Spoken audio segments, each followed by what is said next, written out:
অতিথি নারায়ণ ঘরে এনে বসান, অতিথি নারায়ণ ঘরে এনে বসান, শ্রাদ্ধ বাড়ির ব্লগ শেষ করে এখন যান মহা শ্মশান। না গাইজ, তোমরা কি ডিপলি একবার চিন্তা করে দেখেছো?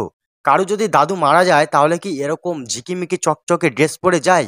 বাড়ি যে মেয়েগুলো ডান্স করে না, তারাও মনে হয় এরকম ঝিকিমিকি ড্রেস পরে যায় না। সঠিক বলেছেন, আপনার বুদ্ধি ভালো। আমাকে ভাইরাল হওয়ার জন্য না এতটা নিচে নামতে হয়, আমি অলরেডি। হ্যাঁ, তোরা তো সত্যিই ভাইরাল রে। কিছুদিন আগে মেয়েগুলো ভাইরাল হতো জামা কাপড় খুলে, আর এখন তোরা জীবন্ত দাদু দিদাকে শ্মশানে পাঠিয়ে। হঠাৎ শুনি আমার দিদা মারা গেছে আর সবাইকে যেতে হবে শ্মশানে। আমিও দেরি না করে ঝটাপট রেডি হয়ে চলে গেলাম শ্মশানে। না গাইজ, সত্যি কে শ্মশানে যাচ্ছে না সোনাগাছি যাচ্ছে? মনে হচ্ছে মুখ থেকে বলতে গিয়ে ওয়ার্ডটা এদিক ওদিক হয়ে গেছিল আমার মনে হচ্ছে, বুঝতে পেরেছো? না হলে ড্রেসটার মেকআপটা দেখেছো তো, মনে হচ্ছে ঘরে যত আটা ময়দা ছিল সব বাড়া মুখে ঢেলে নিয়েছে।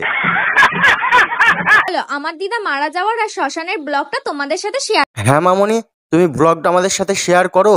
তুমি যদি ব্লগটা আমাদের সাথে শেয়ার না করো তাহলে তোমার দাদু দিদার কি বলে বানা শেষ দেখাটা আমরা দেখবো কি করে?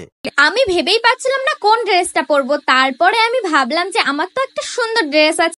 হ্যাঁ, তোমার তো সুন্দর ড্রেস আছে, আর তুমি তো এখন শ্মশানে যাচ্ছ না, তুমি তো যাচ্ছ সোনাগাছিতে। তাহলে তো এই চকচকে ড্রেসটা পরতে হবে, জানো? সবার নজর তোমার দিকেই যায়, তাই না? আর কি তুই ওটা মেকআপ করেছিস নাকি? মনে তো হচ্ছে ঘরে যত আটা ময়দা ছিল সব তোর একদম মুখে ঢেলে নিয়েছিস রে।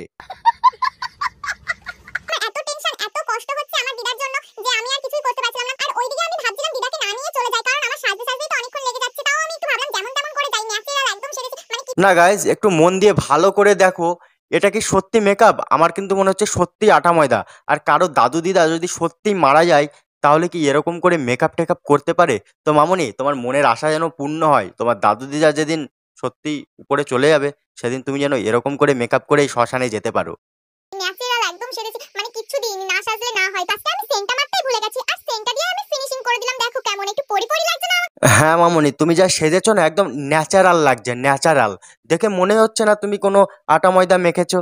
আর সেন্ট তো মাখতেই হবে, কারণ তোমার উপরে যখন সবাই উঠবে না, মানে আই মিন মামনি যখন গাড়িতে উঠবে তখন কত লোকজন থাকবে, গায়ে গন্ধ দুর্গন্ধ যেন না বেরোয়, সেন্ট দিতেই হবে। মানে ভালো করে মেনটেন করে রাখতে হবে তো নিজেকে।